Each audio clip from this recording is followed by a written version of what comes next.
The Paul Leslie Hour, helping people tell their stories. And now, your host, Paul Leslie. Hey, it's me. Hello and welcome to the Paul Leslie Hour. Thank you for tuning in. Before we get into the interview, I would be honored if you would consider going to thepaulleslie.com and clicking Support the Show. There are quite a number of things I want to accomplish with the Paul Leslie Hour, and you can help me get more of these interviews out there to the masses. It only takes a moment, and it makes a world of difference. Last but not least, tell someone about the Paul Leslie Hour. Let them know in whatever way you can. And now let's get into the interview.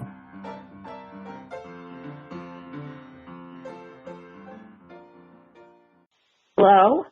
Hey, it's me. Okay, good. Now we're connected. I'm glad.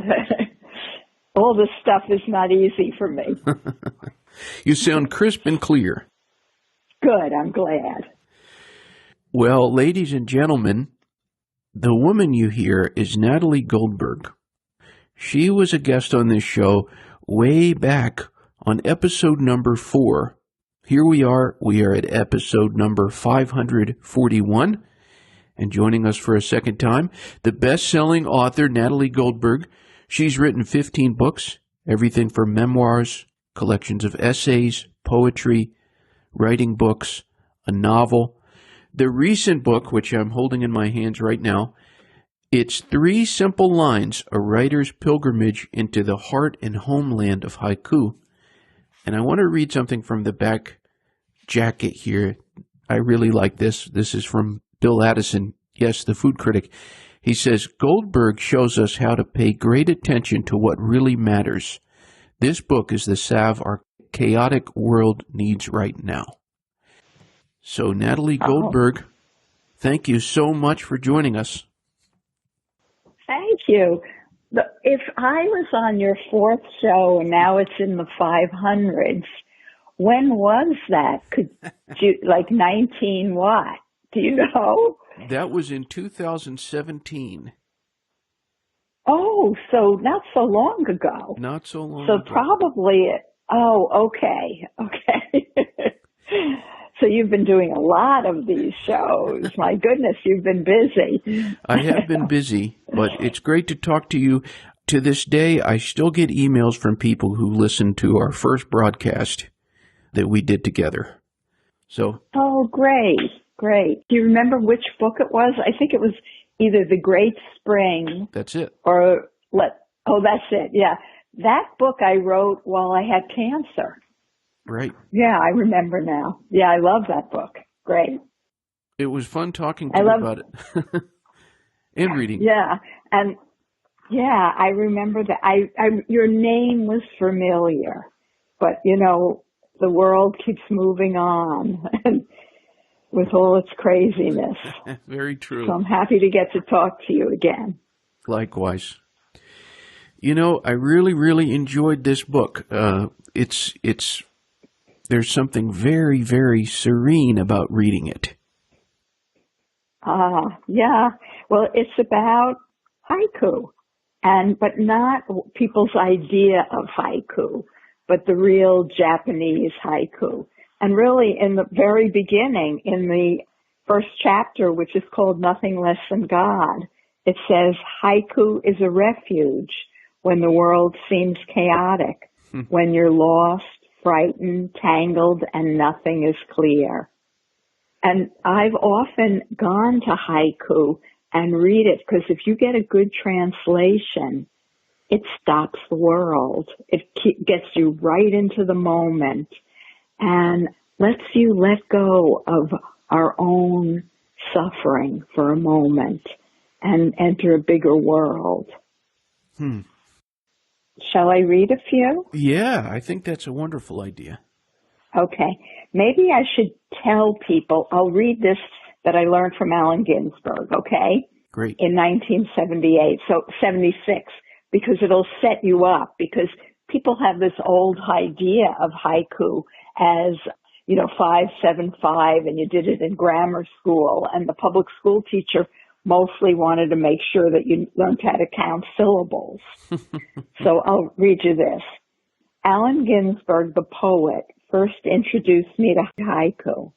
There are 4 great Japanese haiku writers, he declared, holding up a finger for each one as he named them in front of the class in summer 1976. We were at Naropa Institute in Boulder, Colorado. Basho, Busan, Isa, and Shiki. No women, I thought. Okay, I'd take the boys on and learn what I could from them. Sure, there were some women hidden in history. He also told us, and this is what's important for people who are listening, he also told us that the formal 5 syllables, then 7, then 5, often taught in Western schools does not necessarily work in English. In Japanese, each syllable counts. They don't have the, and, that, those articles of speech. So he encouraged us not to worry about the count if we write or translate haiku. Only make sure the 3 lines make the mind leap. Okay, here we go. The only real measure of a haiku, Allen told us that one hot July afternoon, is upon hearing one, your mind experiences a small sensation of space. He paused. I leaned in breathless, which is nothing less than God. So, and I never, ever forgot that. And I would read haiku. 1976 is a long time. And a lot of my students say to me, Natalie, why didn't you write this book earlier about haiku? But, we all digest things and things come when it's time. So would you like to hear a few? And so that the listener can practice their experience of space in their mind. How does that sound, Paul? I love it. Okay. And I also want to say to everyone, sometimes you sit there and hear a haiku and go, huh? And then, ah. Your brain goes, huh? And then, ah. You take a little leap. So don't worry if you don't get it right away. Okay. All right. Ready? Peeling a pear, a trickle of sweet juice along the blade. That's Shiki. I'll read it again. Peeling a pear, a trickle of sweet juice along the blade. Here's one by Isa. Dear, dear, what a fat, happy face it has, this peony. The piercing cold in our bedroom stepping on my dead wife's comb. Busan. The evening cool, knowing the bell is tolling our life away. Isa again. So in this book, I go to Japan and I visit these haiku masters' graves that mostly wrote in the 17th century. Particularly, people know probably Basho because we all read Journey to the Deep North, where he put on a backpack and went with a friend and just walked for 6 months and kept a journal where he would journal and then write a haiku, journal and write a haiku. But I did, when I was there, I found a woman haiku writer too, and found that she was as serious and she had haiku disciples and everything as much as the men. So that was really great. I'll read you one more, I think, by Basho, because this is so great. When he was walking, he comes to Matsushima, and it's so beautiful. This is the haiku. Matsushima, ah, Matsushima, ah, ah, Matsushima. And my Zen teacher recited that, and most of my life, I always thought it was a mountain. And when I went to Japan, following in Basho's steps, I found out it was an archipelago. You know, it was all these islands in the distance, and it was very beautiful. And it turns out that he never wrote it down, that it was just passed on for 100 years orally. Doesn't that make sense? Because he was in such awe of it. Matsushima, Matsushima, Matsushima. That's great. Yeah. Do you want to hear a few women? Yeah. I mean, mostly, not a few. I have a lot of women, but not in this book. In this book, it's mostly Chione. And Chione, you'll hear, it's a very different angle. Till his hat fades into a butterfly, I yearned for him. Woman's desire, deeply rooted, the wild violets. And this one, okay, everybody get really still. I'm going to repeat it twice. And this, she calls it, you know, in Zen, there's impermanence. Well, there's impermanence in the world, but Zen tells you about it. And really in Japan, that's why they love, for instance, the cherry blossoms, because it's so poignant, they're so gorgeous, and they only last a very short time. So, and that's often referred to, Chione refers to it as sad beauty. Isn't that wonderful? Yeah. So here's a haiku. Here's a haiku of hers that after she had an awakening experience, when she realized something deeply, she wrote this haiku to express it. I'll read it twice. Clear water, no front, no back.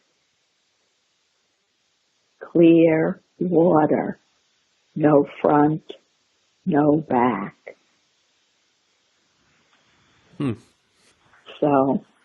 So Paul, do you want to ask me a question, or how should we go? Well, first of all, thank you for reading us all of these. It's the best way to really get into what we're talking about. Hearing a lot of those, it reminded me of something someone said to me one time. They said, is the aroma of art. I thought that was cool. Oh, that's great. Yeah, that's wonderful.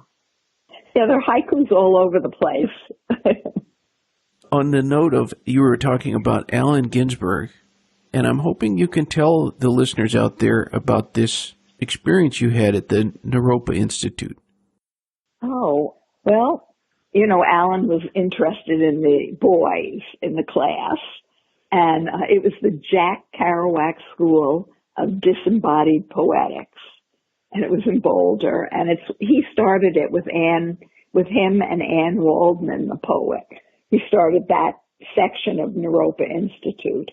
And I was a young hippie, and I saved up my money and I was living in Taos, New Mexico, and I drove up in my Volkswagen Bug and stayed at a friend's house. And for 6 weeks, I studied with him. I can't remember if it was every day. I think it might have been every day. And I rode a friend gave me a bicycle, and I rode my bike to school every day. And he was mostly interested in the boys. So I knew I wasn't going to get any attention from him, but he was a wonderful teacher. I mean, wonderful. I mean, look at what he said about haiku. I never forgot it. And in the class, I met my friend Barbara Schmitz, who was becoming a poet as I was becoming a writer. And Barbara Schmitz lived in Norfolk, Nebraska, and she's now a serious poet who's published many books of poetry, and I'm a serious writer. But she reminded me, after Bones came out in 1986, I ended up teaching with Allen and became a peer with him. In LA, we taught 600 students together for 2 years in a row. And I remember I called Barbara Schmitz, and I was very excited, and I told her, And she said, don't you remember? You said, he doesn't recognize me now, but he will someday. And I said that? And she said, yeah. So sometimes you don't know who, sometimes like you read your journal and you realize you tapped into a much deeper, clear part of yourself than you're conscious of. But Alan was a wonderful teacher and very generous, and he really knew poetry inside out. I loved him. I really loved him. And actually, Paul, I finished this book, 3 Simple Lines, A Writer's Pilgrimage into the Heart and Homeland of Haiku. And I really only mention Alan at the very beginning where I just read it to you. And then when I finished the book 2 months later, I thought, I didn't write an epilogue. Maybe I'll write an epilogue. And it came to me, I wanted to write this epilogue, and I thought, Natalie, it has nothing to do with the book. It was about Alan dying. And I kept saying, no, that's stupid. It has nothing to do with the book. And I finally said, okay, just write it. And I wrote it, and it did fit. It really fit with the book. And that only then did I realize the whole book was an homage to Allen Ginsberg. Interesting. He gave us the teaching, and I followed through. Could you feel that, Paul, when you read the book? I could imagine that, yes. Yeah. I was shocked. I didn't know it while I was writing the book. It was only afterwards. How or did this pilgrimage in any way change the way you look or think about haiku? Oh, it's a good question. I think it didn't change it as much as it just deepened it. I would go to the grave of, Busan and it was, Busan, all these stories are in here. All these great haiku writers, the old ones in the 17th century, the stories about them. Busan was born soon after Basho died. And Busan, though, picked up sort of the banner and became a very serious haiku writer. And he wanted to go to the place where Basho had a hut. And when he went to that place, it was just a pile of dirt. So he called all his haiku disciples and friends, and they built up his hut again, Basho's hut. And they made a vow that every year they would meet there for a weekend and drink sake and write haiku. Oh, so I realized haiku was a communal act, and you could write it together. And so when I found Busan's grave, he was buried right above Basho's hut. A little bit up, I had to climb a mountain, and there was a cemetery there. He wanted to be buried near Basho's hut. And I realized that there were it seemed formal that there were some gravestones around his gravestone. And later I realized those were his haiku disciples. So when they died, they asked to be buried near him. I was deeply moved by all this. So not particularly haiku, but the world of haiku opened up for me. Or like Shiki. Shiki I knew nothing about, and he is really the reason we have haiku now. He died in 1902, and it's almost like he threw haiku into the 20th century. And he coughed his first blood when he was 13. He had TB and died in his early 30s and always knew that death was near. And yet he kept writing haiku, and not only kept writing it, he wrote about it, and he had a very large following in Japan. And the last 5 years of his life, he was in such pain that he was bedridden. But every morning he'd wake up, drag himself to the edge of the tatami, and look out at his garden and wait to see haikus, wait to receive haikus and write them down. So these stories are all in the book.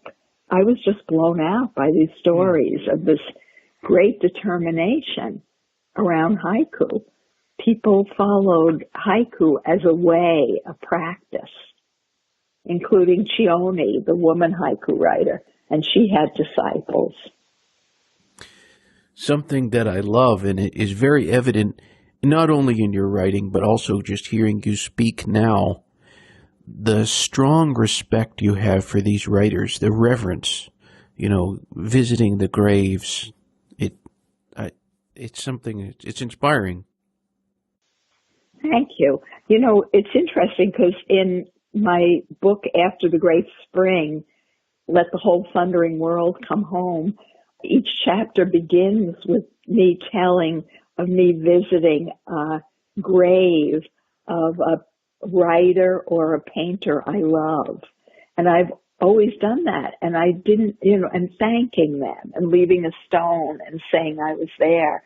And I didn't realize that people think that's peculiar.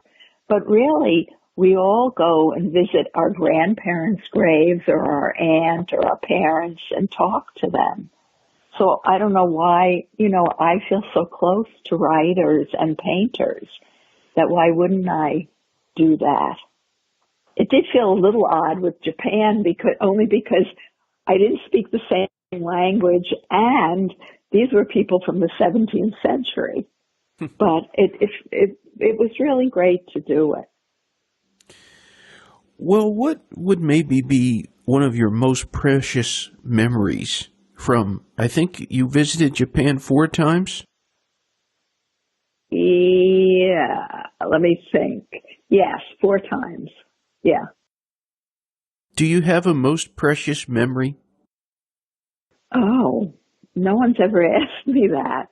The first time I went was in 1998, and I was a very serious Zen student, and I went looking for, 16th century Zen or 12th century Zen. And, Japan is very modern now. So I didn't like Japan at all, and I didn't return until 2012.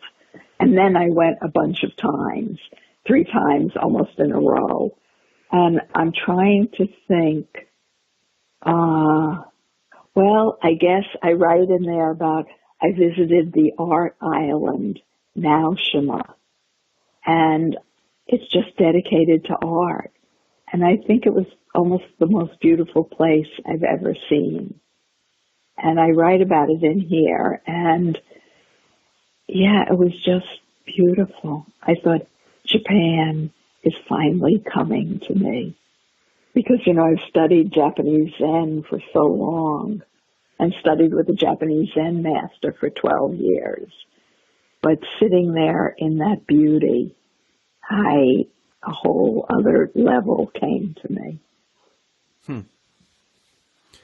Interesting. What would you say it is that haiku does for you that you love so much? That it brings me into the present moment, and it gets me out of my own neuroses and my own thoughts and into a more present world that's non-human sometimes. Even if someone is talking about something human in the haiku, it takes me out of myself. And I think it's particularly potent now with COVID, with all the terrible suffering and, what's going on with George Floyd and everything. There's just almost seems like there's no relief and people are having really hard time. And I think haiku is an antidote. Even though it might talk about suffering, it's not our suffering. And it's more objective suffering. It's not about always human suffering. Here's one. This is Chione. Sad, so sad to miss the plum flower before it fell. Sad, so sad to miss the plum flower before it fell.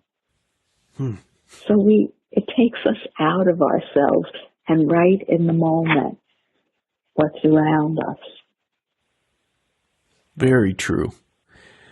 So many times when I was reading the book, I would think about how much I had taken for granted sometimes, just something we think of sometimes as mundane, or we just maybe wrongfully think of as mundane or just commonplace.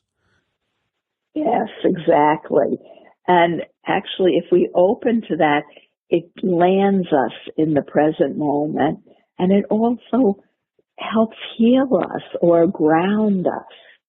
Here's one from Busan. River in winter. Who left behind on the bank a red turnip? So ordinary and odd. River in winter. Who left behind on the bank a red turnip? And Paul, I'll recite for you. I know it by heart. It's in the book, but I read a Busan haiku that really is why I returned to Japan. I wanted to thank Busan for this haiku. Ah, grief and sadness. The fishing line trembles in the autumn breeze. I'll say it again. Ah, grief and sadness. The fishing line trembles in the autumn breeze. So it does, it notices something like that. And of course, noticing that, it opens the whole world of suffering without hitting it over the head. I find myself almost instinctively, the first time you recite, I'm listening, and then the second time I find myself instinctively closing my eyes. Ah, that's a good idea. What do you find the reaction from people is when you recite or when you read haiku? Well, you know what's interesting, Paul? The book came out about 2 months ago, and I've not been able to see anybody because it's either on Zoom or like I'm talking to you on the phone. I haven't seen anybody. So I know that they're loving it. The book is selling really well. I know that they're loving it, but I haven't seen anyone to see their physical reaction, which is a very odd statement about now. Here, haiku is bringing you right into the present, but I'm in one present and you're over there in another present. I think, or I'd like to get your thoughts really. Do you think haiku is a particularly accessible form of poetry for people? Oh, that's a great question. It seems like it really is. And people just, are writing it. I didn't realize how much people write haiku in this country and all over the world, not just Japan. And probably every other week there's some big haiku conference. In the U.S., I know. And people writing it, and there's journals online, and just, yes, it's very accessible. And I think people, it's something that you could do quickly and grab and not have to spend a year. Like this book took me 3 years to write, because I went to Japan. I had to understand Japanese culture a bit. But this is in the moment, and people just seem to spring to it. And I remember years ago when I taught in the public schools, as a public school teacher, the kids just loved it, absolutely loved it. Sometimes I would introduce it and they'd say, okay, let's do it. So it's a very accessible, simple form. When you think about this book, 3 Simple Lines, and you think about your collective body of work as a whole, it occurs to me it all started with one work, and now it's more than a dozen, 15. How does that feel to know you've written so much Oh, that's a really good question. You know, you're asking me questions no one has asked me. It's kind of in awe. I can, more than about the book, I can tell you the suffering I went through to get that book done. And I don't mean it in a negative way, but it's hard to write books. You know, I'm encouraging everybody and yay, writing. And it's true, writing is fantastic. But for me to keep writing books, it's sort of like, yay, I want to have a child, or yay, I want to get married. And you do it, and then it's hard. You know, it's really hard. It's good, but it's really hard. So anything you really take on becomes good, but hard. So I look back and I remember each one, what I did to get that book out. And I feel some awe, like, wow, Natalie, what was driving you? And, you know, because we have COVID right now, and so I've been going a lot of places and I'm home a lot. I have been questioning that, not in a bad way, sort of in awe. What was it in you, Nat, that got you to write? Well, I know one thing. I teach a lot, and my feeling as a Zen person is that you walk your talk. So I felt that if I'm writing a book, if I'm physically in the act of writing, then it's kosher that I teach. But if I'm not writing, then I'm not in touch with the act. And often my monkey mind or my critic or editor that stops me from writing, I'll turn it on my students. But if I'm writing, I just feel endless compassion for all my students because I know how hard it is. Definitely hard. Yeah. It was just a couple of days ago, and I was just writing a review of Willie Nelson's latest album, and I just heard those voices that sometimes writers sometimes will admit to hearing, the howling sound of doubt.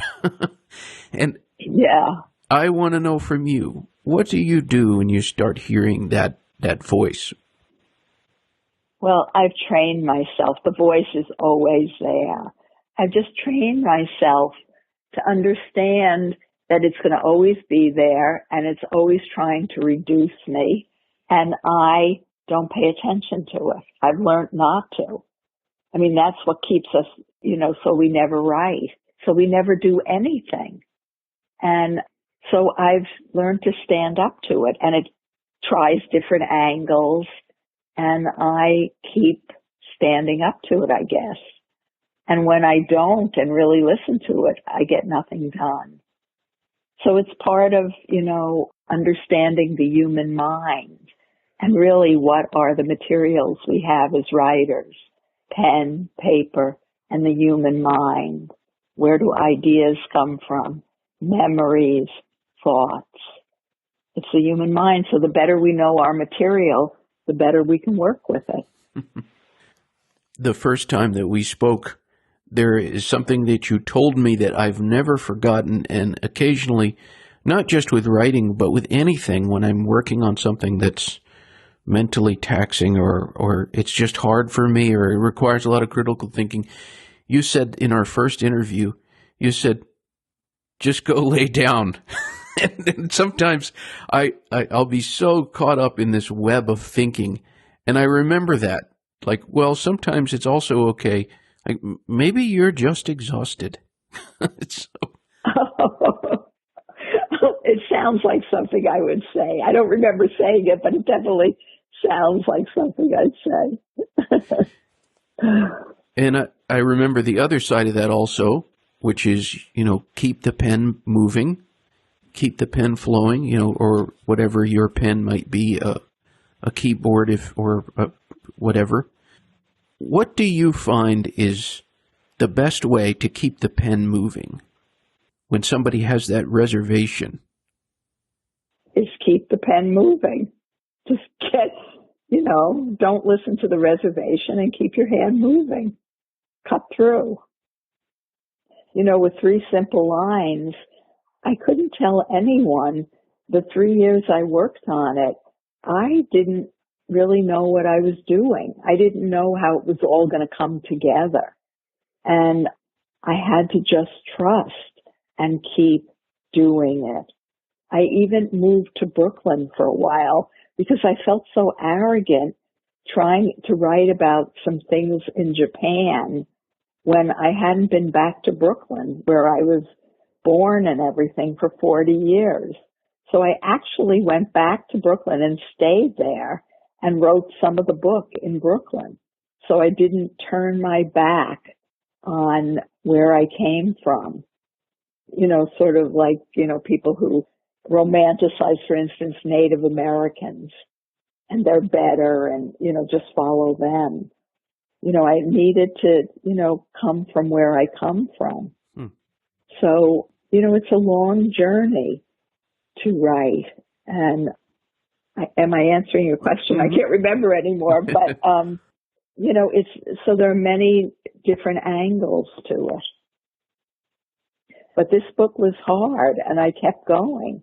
And really it was only the last maybe 2 months that I figured out how to bring it all together, to weave the sort of braid the chapters together. Because I tell the history of Shiki, I tell the history of Isa, there's a lot in the book. Absolutely. And yet it's 3 simple lines. What was the most surprising thing that you learned, or the most surprising revelation you had from writing this book? That ultimately it was an homage to Allen Ginsberg. Mm-hmm. That was shocking to me. I mean, it was wonderful, and it suddenly all made sense. But I didn't realize it throughout the whole working of the book. What is the number one thing that you found for you, always inspires you, always makes you want to write? Keep your hand moving. Just, writing practice. Keep your hand moving. It's backed by 2,000 years of watching the mind. It's a practice for me. It's, a Zen practice. It's not just some way to get famous or get known or to write a book. In the book, there's a question that was posed to you that I really liked it, and I liked your answer to it. And I wonder if you would answer this any differently now. And it was when you were asked, how did you become spontaneous? Oh, yeah. That was such an odd question. And I think I answered, I'm Jewish. Did I say that? You said by being Jewish, yes. Yeah. I think, it made me a little self-conscious because I'm not aware of being more spontaneous than anybody else. But I think he meant in my writing. And I know about wild mind and trusting the mind and going where it goes.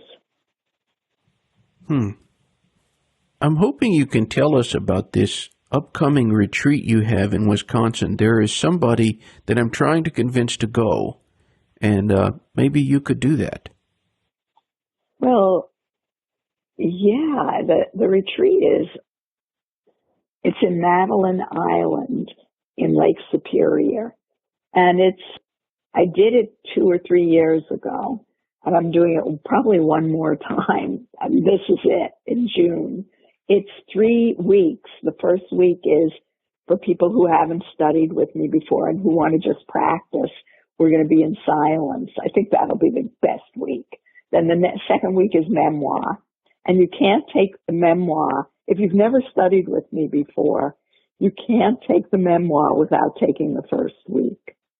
So, yeah, just contact them. It's beautiful up there. It's in Lake Superior. And Madeline Island is sacred to the Anishinaabe Indians.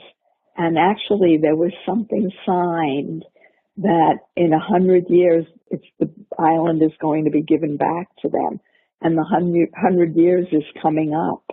So many people who have summer homes and stuff on the island are giving them up, are preparing to give them up. So it won't be there for much longer. And I don't really have to encourage anybody to come study with me. I have tons of students, and I'm phasing out. If you want to study with me, you better grab it when you can. That's all I could say. Get on the boat. Yeah, exactly, yeah. Well, I'll tell you, this person that I'm trying to convince, she's my wife. Oh. That's Karina. And last night, it's kind of funny, maybe not funny, but we were both laying in bed, and I was reading this book, 3 Simple Lines, and she was reading The Great Spring. So we were simultaneously, and she said something I thought you would probably appreciate. She said, she always gives you the feeling that you're doing something good for yourself when you're reading her. Oh, that is so sweet. That's so sweet. Come on out to Madeline Island. There aren't many opportunities to study with me anymore. I think they're going to get smaller and smaller. I'm getting older and I want a little space. But, come if you can. But, of course, it's a little scary because of COVID, and we didn't know if we were going to have it or not. But it's a very big place, and even the teaching room is huge, and we'll be separate from each other. And I think I've reduced the amount of people, so there's not going to be a lot of people. And they're going to make the meals, in a tent and stuff. And we're hoping everyone who comes has the 2 shots. Right. Does your wife have the 2 shots? She does not. I think it would be a good idea if she could get them. Yeah. She's still pretty young, so I don't know how that would, I don't know where she is in that. Okay. Okay. Yeah, in New Mexico, people are getting it, or driving to Texas to get the shots. Evidently in Texas, they don't have enough people and they have a lot of shots. So I don't know what to say, but I would personally be nervous. Right. Not for me, I have the shots, but for her. Right. It'd be nice if she got the shots, and also to travel all the way to Madeline Island. Without them is a little scary. Right. I'm driving. I don't even take a plane yet. That'll be a good long drive. Yeah. As a writer, how do you feel about email? Well, I think that if there was an email, I'd at least have 2 more books out. I spend a lot of time on email. Sometimes I love it, and I write too much on email. I should just learn 1-sentence answers. But sometimes I write these long things and really respond, and it takes up a lot of time. What I basically said 10 years ago, someone at a talk I was giving raised their hand and asked, what do you think about e-books and all of that? And I said to him, if they only waited 20 years, I would be dead and they could do whatever they want. So I've been adjusting, but I'm not crazy about it. Right. Do you think there are any misconceptions about you? Oh, yeah. Everybody projects whatever they want on me. Yeah. Oh, yeah. I don't know what they are, but I know people, I'm just amazed what they project on me. Either wonderful things or bad things. It doesn't have to do a lot with me. Like Bones, I wrote almost 35 years ago. Right. One of the things that kills me, sometimes people come up to me and say how much they love writing down the Bones, and they read it every year. And not to be not grateful, but, I've written other books. Could you please read some of my other books? And also some of them I think are a lot better than Bones. Yeah. Like this new book, 3 Simple Lines. I think it's one of my best books. I have to say, I'm very proud of it. And actually, my longtime students have said that. So it's not just me saying it. Is there anything you want somebody to get from the experience of reading this book, 3 Simple Lines? Pleasure. Pleasure. Yeah. The last time that we talked, I remember at the end, it was just at the very end of summer where it was starting to get cool. And it's another thing that I've not forgotten. And I said, what would you say to anybody out there who's listening? And you said, stop for a moment, get a popsicle. Oh, I was so lively back then. And so, kind of in closing here we are. We're going into spring in a day. We're yet again meeting at the changing of a season. Oh, you're right. Tomorrow. Oh my God! I'm so glad you reminded me. Thank you. Okay. So, what would you say in closing to anybody who is tuned in with us? Well, because of everything and, what's going on, I'd say, hang in there. Hang in there. I think that's what I'd say. And maybe also meet your life. Just be in there and meet your life. Meet your life. I like that. Yeah. Oh, just one more question. Okay. Because of the fact that you and I are both real lovers of the work of Bob Dylan, and Bob will be turning 80 in just a few weeks now. Well, no, in June, right? That's I think in May. Months. In May. Yeah. No, maybe it's May, yeah. About 8 weeks or so. Yeah. Okay. If you could ask Bob anything, what would you ask him? Oh, I wouldn't ask him anything because he's I just leave him alone. I don't know if you know, I did a film with the filmmaker Mary Fight about Hibbing, Minnesota and his childhood. Right. And I just say, leave him alone. Just let him be. He's been at it for so long. Just leave him alone. He's given everything. We've gotten everything from him. I love him forever. He doesn't have to tell me anything. Well put. Well, everybody can visit NatalieGoldberg.com and please pick up this book, 3 Simple Lines. Yes, please. It's great, and I thank you again. Thank you so much for spending time with me. Thank you. This was a wonderful interview. Thank you. You're great. I appreciate you. Thank you. Thank you. You're great. All right. Thanks. Have a wonderful one. Okay. Bye-bye. Bye-bye. Thank you. Ba-ba doodly beep bop dee da dee bumpity boo rapati kanaza jip bop kila kanatsa gil bonda gula tingy jiga manga but this yeah hunga a yeah say back in the woo e daga go I got the inga rock tinga langa bo okay oh goodbye.